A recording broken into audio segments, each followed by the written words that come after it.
The story of the reforms is really the story of Deng Xiaoping, a Chinese pragmatist who lived to tell the tale. Deng joined the Communist Party in the early 1920s while he was studying in France. A few years later, he returned to China, met Mao Zedong, and signed on for the revolution.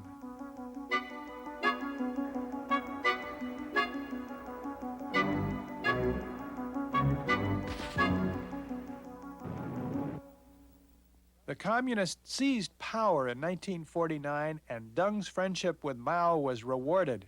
By the early 1960s, he was the party general secretary, one of the top 4 men in China.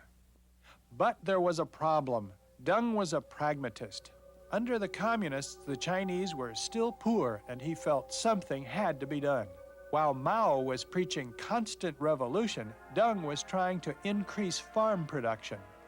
He even pushed through some moderate economic reforms in the early 1960s. They would come to haunt him. In 1966, when Mao fired up his Cultural Revolution, Deng was denounced as a capitalist roader. He was paraded around in a dunce cap by the Red Guards, stripped of his title, and sent to work as a waiter. 7 years later, in 1973, he made a surprise reappearance as vice premier. With the help of other pragmatists in the party, he had engineered a comeback. It was a political triumph, but it did not last. Deng once again pushed too hard for the pragmatic. He mapped out reforms for the Chinese economy and was immediately labeled a heretic. In 1976, he was thrown out of office for the second time.